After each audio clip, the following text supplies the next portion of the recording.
মাঠে শুধু আওয়ামী লীগ বনাম আওয়ামী লীগেরই একটা নির্বাচন চলছে। এই গত যে উপজেলা নির্বাচনটি হয়ে গেল, এখানে জাতীয় পার্টির আমাদের সেই পরিমাণ আমাদের যেরকম আশা করেছিলাম সেরকম আমাদের ক্যান্ডিডেট জয়লাভ করেননি এবং অনেকেই আমাদের ভোটদান থেকে বিরত ছিলেন।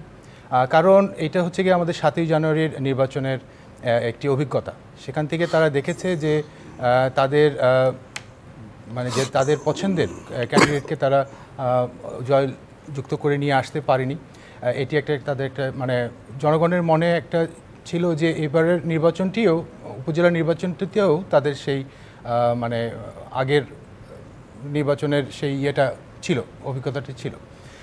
এছাড়া এখনও যেটা মনে করি যে আমাদের উপজেলার ব্যবস্থাটা জাতীয় পার্টি প্রবর্তন করেছিল এবং এটি এখানে আমাদের উপজেলা পর্যায়ে নেতৃবৃন্দদের বেশ ভালো অবস্থান আছে এবং আমাদের অনেকেই অংশগ্রহণ করতে চেয়েছিল, কিন্তু যখন তারা দেখলো যে না, নির্বাচনের রেজাল্টগুলো সেভাবে করে আসছে না এবং মাঠে জনগণ অংশগ্রহণ করছে না নির্বাচনে, এবং নির্বাচনে যদি জনগণ অংশগ্রহণ না করে তাহলে আমাদের একটা ব্যাপক ভোটের একটা গ্যাপ হবে, সেই দিক দিয়ে একটা নিরুৎসাহ ছিল।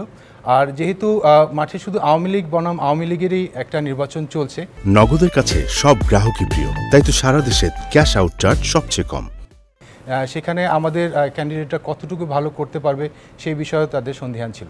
তবে এটা ঠিক না যে আমাদের তারেক রহমান সাহেবের যে ডাকে যে বিএনপি এবং তার সাথে যে অন্যান্য দলগুলো আছে তারা যেভাবে বর্জন করেছে, আমরা কিন্তু বর্জন করিনি, আমরা নির্বাচন করেছি।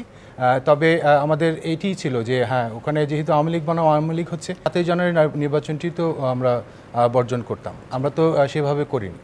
আমরা নির্বাচনমুখী আছি এবং নির্বাচন করেই আমরা আসতে চাচ্ছি। তবে মাঠের বাস্তবতা হলো গিয়ে এখন দেখতে হবে যে আমাদের কি পরিবেশে এবং কি পরিপ্রেক্ষিতে আমাদের নির্বাচনগুলো হচ্ছে, এবং সেখানে কারণ প্রত্যেক মানুষ, আমাদের যারা দলীয় নেতৃবৃন্দ আছে তারা তাদের অবস্থান জানে এবং তাদের শক্তিমত্তা জানে, জনসমর্থন জানে এবং তারাও সেটা বুঝতে পারে, মানুষের পালস বুঝতে পারে। কারণ মানুষ যখন নির্বাচনকে বর্জন করে, যদি মনে করে যে না, এটা তো কোনো না কোনোভাবে উপর থেকে যেভাবে নির্দেশ আসবে সেভাবেই হয়তো নির্বাচন ফলটি ঘোষণা হবে, তখন অনেকে নিরুৎসাহিত হয়ে যায়। আর এছাড়া আমাদের এখন যে পরিস্থিতি দাঁড়িয়েছে যে উপজেলার চেয়ারম্যানের কিন্তু সেরকম ধরনের ক্ষমতা আর নেই। এটা একটা আমাদের উপজেলা পর্যায়ে আমাদের ইউনোদের যেই পরিমাণ ক্ষমতা বা যে ধরনের কার্যক্রম তারা করতে পারেন, সেভাবে আমাদের উপজেলা চেয়ারম্যানরা করতে পারেন না। সেজন্য উপজেলা চেয়ারম্যান জাস্ট একটা সম্মানের জন্য, এবং তারা যদি খুব একটা জনগণের কল্যাণে কাজ করতে যান সেইভাবে করতে পারছেন।